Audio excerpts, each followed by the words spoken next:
Hi guys, welcome back to my channel. I come in the building, y'all. I brought gist for you guys, and this is a very valid gist. It may not be amiable like I promised, but this is something that is actually very good for digital nomads, and not just any digital nomad. Nigerian digital nomads. Trust me, being a Nigerian and being a digital nomad is something that is very unique because not a lot of companies love to employ from Nigeria, but you aced it. That's why you're here. And I'm going to be talking about countries that actually offer digital nomad visas to Nigerians. Trust me, a lot of countries do not offer digital nomad visas to Nigerians. And we're going to actually talk about that countries and some of them that are actually open to it, but it hasn't started yet. Okay, so please permit me. I'll be looking at my laptop because I have a list here and I have all the requirements. So I'm going to be talking about 5 of them. Let me know if you want me to talk about more countries in my next video, but I'm going to be talking about my top 5. Okay, and number 1 for me would be Antigua and Barbuda. Okay, so this country is beautiful, first off, and the cost of the program is actually not expensive. And guess what? You can actually move with your family. Okay, so the cost of the program is $1,500 for one individual. So for, let's say, family of 3, you're going to be spending around $3,000. Okay, and the length is for 2 years. Okay, and you have to prove that you make at least $50,000 per year. Okay, the other one is their internet is quite fast, and that thing is that some of the requirements would be health insurance for Antigua and Barbuda, and the other one would be you'd have to prove that you have sufficient income. So you need your bank statement, you need a copy of your passport, and you need a copy of your passport photograph.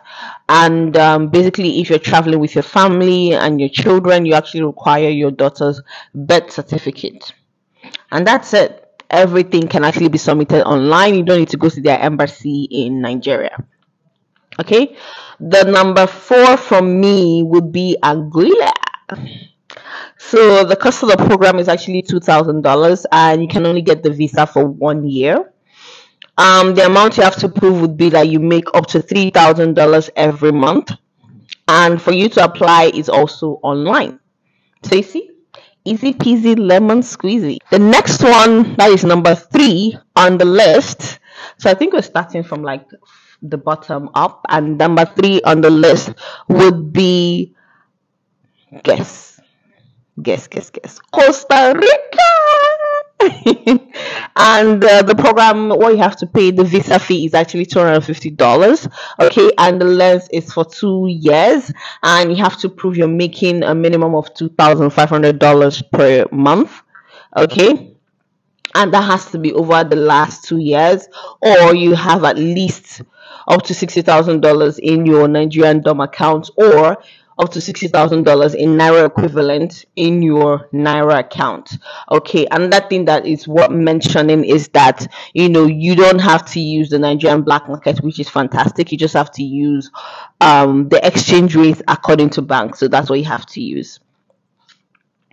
And one other thing is that the internet speed is quite fast, and you don't have to go to the embassy to apply. You can apply online. Okay, number 2 for me would be Mexico. So Mexico is a very beautiful country. If you've been, you will agree with me that it's a very beautiful country, and the cost of the visa is around $150 to $390, right? Unfortunately for this one, you're not able to move with family, but it's beautiful, and the length of the visa is usually 1 year, right? But you can renew for a maximum of 4 years. Okay, and how much do you have to prove? You have to prove you're making at least $1,700 per month, or your bank balance should be at least $27,000 or the equivalent in Naira. And right now the bank exchange rate is around like 450.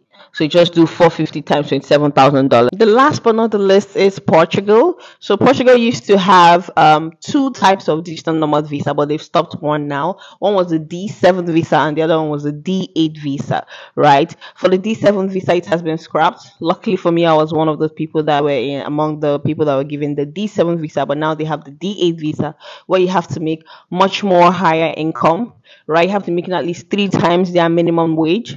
Okay, that's number one. Number two, you have to have health insurance for at least 1 year. And number three, you need to be proof that you have sufficient income. So you need your bank statement. Another thing that will be helpful for you to add will be a statement of purpose. And after that, it would be helpful for you to have your bank statement that shows you have sufficient money in your account to move to Portugal. And that thing that would be beneficial for you to have would be your NIF. If you want me to talk more about what NIF is, just let me know in the comment section. I'll be happy to dive into that.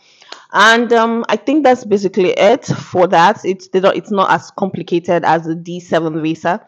The D8 visa is better actually, in my own opinion. I think that's basically it. Just let me know if you want me to go deeper into NIF. I can also tell you about my experience when, during the application process for the D7. Also, I forgot to mention that you would have to go to the embassy in Abuja to submit for the D8 visa. Right, have to carry all your credentials and go to Abuja to submit it. Usually on Thursdays, and they're always open from like 9:30. But yeah, that's basically it.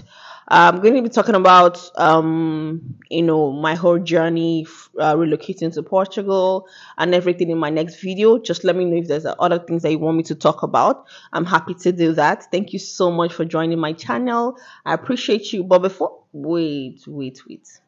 Before you go, make sure you like, comment, subscribe. Thank you so much. I really appreciate each and every one of you. Bye, guys.